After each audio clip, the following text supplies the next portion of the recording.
Finalmente chegou o dia da gente falar de Berserk, e eu quero comentar um pouco sobre como foram a mudança dos desenhos da obra com o passar do tempo e apontar algumas características interessantes da arte em si que podem ser úteis para nós desenhistas que queremos melhorar a nossa habilidade de desenho. No início de tudo, a arte de Berserk era competente e tinha painéis bem legais, onde podíamos ver técnicas de desenho simples sendo usadas, como aplicar linhas de movimento na espada para dar a noção de velocidade. Porém, a arte da obra não teve o mesmo início glorioso de mangás como Vagabond ou One Punch Man, que já começaram com um nível de arte muito acima da média. Porém, os desenhos de Berserk não eram essa coisa horrorosa que alguns falam. Mas o que acontece é que a evolução do Kentaro Miura com o tempo foi tão grande que dá a impressão que inicialmente os desenhos eram ruins. Mas não é esse o caso, até porque para você ser mangaka, você já precisa ter um nível de desenho razoável. E uma coisa interessante é que logo no primeiro arco de Berserk, nós já podemos ver o gosto do autor em colocar referências de outros artistas na obra. Por exemplo, no cenário onde o grupo conhecido como Mão de Deus habita, é totalmente inspirado nos trabalhos de um pintor holandês chamado Escher, que tinha como característica das suas obras a ilusão de ótica. Nós encontramos esse tipo de referência por toda a história de Berserk, tanto de mangakas quanto de artistas de outras áreas como a pintura. O segundo arco, a Era de Ouro, é tido por muitos como o melhor em questão de história, e apesar dos desenhos de Miura estarem longe do que ele seria capaz de fazer no futuro, nós vemos que houve muita melhora em comparação com o primeiro arco. Anatomia, cenas de luta, cenários com vários personagens, tudo isso teve uma melhora. As feições do Guts também melhoraram bastante, inclusive nos momentos de raiva do personagem. E no Eclipse, o nível de detalhamento foi absurdo. Você pode passar várias horas vendo os painéis que você não vai conseguir captar todos os elementos que foram desenhados. Porém, particularmente para mim, o verdadeiro salto de qualidade em Berserk pode ser percebido no final do arco da Convicção e indo para Millennium Falcon. Eu acho que foi ali que Berserk começou a ser considerado como um dos mangás com as melhores artes que existem. O nível de desenho do arco da Millennium Falcon já está praticamente no ápice em termos de fundamento do desenho. É uma coisa tão bem feita que se você comparar com outro mangá que tem um nível de desenho semelhante, você não consegue mais dizer qual que é melhor, pois o nível técnico de ambos são perfeitos, então começa a entrar o seu gosto pessoal. A última grande mudança no traço do Miura ocorreu no arco Fantasia, mais especificamente quando os personagens chegaram na Ilha dos Elfos. Essa mudança no traço gerou um certo ruído entre os fãs. Tem quem goste e tem quem desgoste. Os desenhos ainda continuam ótimos. Nesse arco nós podemos ver painéis completamente absurdos se tratando de nível de detalhamento, tudo digno da grandiosidade que é Berserk. Então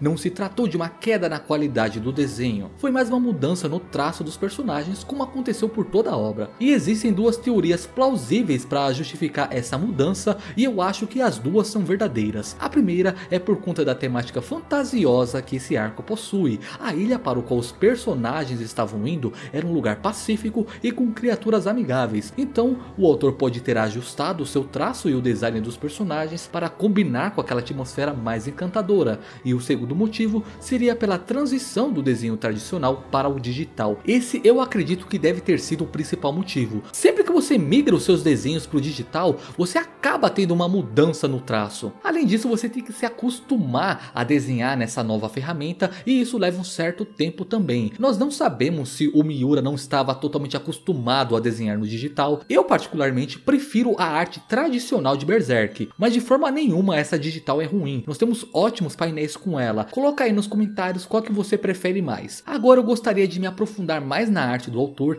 e analisar algumas características dela. No meu vídeo sobre desenho estilizado versus realista, eu disse que um dos propósitos de um estilo ou design pode ser para resolver um problema. No caso de Berserk, a capa que o Guts usa é um ótimo exemplo disso. Desenhar todos os detalhes da armadura do Guts é uma coisa bem demorada de fazer. Imagina o trabalhão que seria você desenhar tudo isso em cada cena e em ângulos diferentes. Então esse é o problema que precisa ser resolvido. A solução ou malandragem que o autor usou é simplesmente cobrir todos esses detalhes com a capa do personagem para agilizar o desenho. E daí naqueles momentos que ele quer dar aquele tchan no personagem e impactar o leitor, a capa deixa de cobrir esses elementos para que a gente possa ficar impressionado com a quantidade de detalhes. Um recurso muito parecido em outros animes animes e mangás é a utilização de uniforme padrão. Ao ter personagens com vestimentas muito parecidas, você consegue acelerar o processo de produção do desenho. Claro que isso vai tirar um pouco da individualidade do personagem, já que você está gastando boa parte do desenho para fazer esse uniforme. Mas como mostrado em Bleach, para você resolver isso, você pode colocar pequenos acessórios e estilizações que combinem com a personalidade daquele personagem. Assim você consegue diferenciar ele dos outros. O nível de detalhamento que encontramos em Berserk também é uma coisa que impressiona e é digna de desenho industrial, onde as peças precisam ser desenhadas das formas mais precisas possíveis. Mas isso levanta uma pergunta: o quanto dessa arte incrível de Berserk é feito pelo autor